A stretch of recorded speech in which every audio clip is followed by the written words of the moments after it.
What is going on, you guys? It's your boy Average Bob, and in today's video, we're going to talk about the upcoming Sunday 1 p.m. matchup for the New York Giants versus Washington Commanders down in DC. This game is going to look very different from the last time the Giants played, just 4 weeks ago, where the Giants won 14-7, and arguably could have lost that game as well. But both teams, we can agree, played pretty horrifically and didn't do anything too impressive. Since that last game, the Giants have lost 3 straight, the terrible loss to the Jets, followed by a blowout by the Raiders, who had fired everyone, including their head coach, general manager, and changed quarterbacks to a rookie. And then last week, we had another disgusting performance where the Giants lost 49-17 to the Cowboys on the road. Again, just completely embarrassing. 2 straight embarrassing back-to-back losses that are pretty indefensible.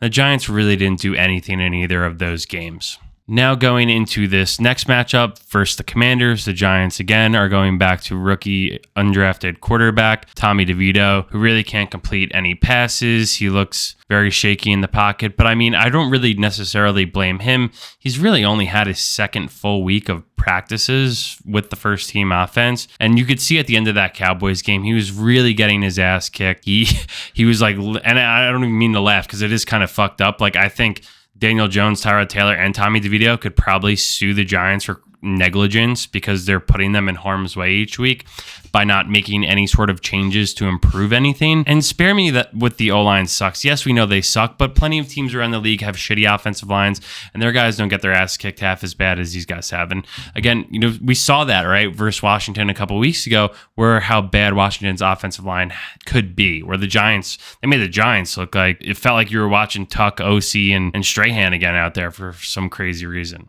And since that Giants loss, the Commanders have been putting together some tight games, not always winning. They lost 38-31 to the Eagles, who were probably huge favorites in that one. Then they beat the Patriots 20-17. The Giants have an upcoming matchup versus the Patriots after Thanksgiving. So maybe a little preview of what we could be expected there. 2 shitty teams for that matchup. That could actually be like the Giants' last chance to actually win a game this year. We'll see how that goes. And then the Commanders also lost to the Seahawks 29-26 last weekend. Again, a Seahawks team that beat the crap out of the Giants. So although the Commanders have lost 2 out of their last 3, they have fought really hard and put together some games where they actually are scoring 20 plus points, right? Commanders against the Eagles score 31, then against Patriots 20, and then against the Seahawks 26. So you're looking at a team that's averaging around almost 3 touchdowns a game, which can't be said for the Giants at all. The Giants are lucky to really even get a first down at this point, let alone find the end zone. So you're looking at a game plan that's going to heavily favor Saquon, who did have some interesting quotes this week. His big quote was centered around loyalty means nothing. And yeah, it's true. And I'm glad to see, I think there was a time, and I don't mean to be totally nostalgic, but growing up where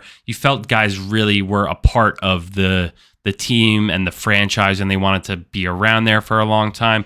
And I think that's gone away as really it's become, and it always has been a business, but now it's really known because there's just so much money behind all of it. And I think for his loyalty, Saquon is so loyal to a fault that he wants to be a Giant forever. But unfortunately, I think it's going to bite him in the ass because there's still 7 games left here, and they're going to run him into the ground. And then you're going to be a 27-year-old running back who's probably going to get franchise tagged again, or you're not going to get a long-term deal. So loyalty really doesn't mean anything, and especially with the way the Giants have gone this year and they need to really rebuild and rethink everything. Where does that put Saquon in the future of this organization? And I honestly really do feel bad for Saquon because he's shown up and played in every single game where he does have the ability to do so. I do think he has been oft injured the last couple seasons, obviously, and then so far, every single game, you could see him gritting through on the sidelines, being like, whether it's an ankle, which he said is never going to heal for the rest of this season. The amount of injuries that add up. And this isn't just unique to the Giants. Look in the Thursday night football game last night. You had Joe Burrow lost for the season with a wrist injury, and Mark Andrews went down pretty early in that game too. So injuries are something that's just crazy across the NFL right now. And even they've made so many changes to the game to make it safer, and they just keep happening. So my point is, Saquon's going to get the ball a lot. the next 7 weeks. Do I think he's going to want to take a beating that can negatively impact how he's seen in the free agency moving forward and paid by other teams or the Giants? I don't know if he's going to want to take that beating. I mean, he does seem like a loyal to a fault guy, even though he kind of says loyal doesn't mean anything. I think he's talking more of when it comes time, even if he plays every single game, the Giants at the end of the day are going to say, here's how we value you. And it's probably going to be a franchise tag, and he's going to tell them, go have yourselves. That's what's funny, too, I think about this season, and I think about other teams, too, like when they talk about tank modes and stuff like that. Like, you want to tank for a top quarterback. And this is what happened a couple years ago with the Giants. They are playing the best guys that they have available, and they suck. There's no sugarcoating it. They can't win games, and they're trying. And that's the thing, too, with the NFL. You have to try, and especially if you're like a backup player, you need to put stuff on tape, because if you don't have a job at the Giants, you do want to get a job somewhere else, because playing in the NFL is financially a smart move if that's, your only chance to make money. It's really hard to give any sort of prediction on this game. I mean, you see the Commanders are even playing hard. After the last Giants game, they traded Chase Young and Sweat, so they kind of went into tank mode, and they ended up winning one game in that process. So it is interesting to see in front of their home fans versus a very beatable Giants team what Commanders team you will see. I almost called him Zach. Sam Howell looks pretty good, so it's going to be interesting to see, like, do they just try and what do they change from a game plan perspective for what they did last time against the Giants? Try to get a little bit more sound up front, cut down on the amount of sacks, because the Commanders do have some pretty decent wide receiver talent between Terry McLaurin and Jahan Dotson. So it's going to be interesting. You'll see a lot of Brian Robinson, who I know a little bit well because he's on my fantasy team and he's been going off recently. So kudos to my man. Hopefully he doesn't have the best game on Sunday versus the Giants, but if you see him go into the end zone, you might just see me look over.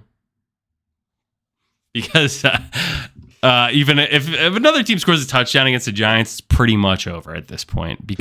And I feel bad because I think the defense is pretty good, or it's decent enough. Actually, how the hell could I even say that with a straight face? They gave up 49 points last week. But it's just when they're on the field for so long and the offense can't do anything, it just leads to being completely broken down, and other teams can have their way with you. And when you go 3 and out, punt, and you have a shitty punter anyway, the Scottish Hammer isn't very good, so he's not pinning teams deep with the best, making them go as far as they need to go. And it just, it was a tough loss season with a lot of injuries, and that I don't really know how you make excuses for it because everyone else is in the same position too. Anyway, I think the Commanders win this game. Let's just go with the score 18-12. And if you are looking to gamble on this line would be Giants getting 9. It's hard to really take the Giants getting any sort of points, especially after the Cowboys game where they were getting 17. I had an alternate spread line with 14.5, which I was feeling pretty good on, and that wasn't even close whatsoever. The Giants are just at a point where they're lucky to get first downs, let alone score, so that they would have to ask a lot from their defense to, again, contain opposing offenses. Also, I'd probably look into some running back props from Brian Robinson or Saquon specifically, because,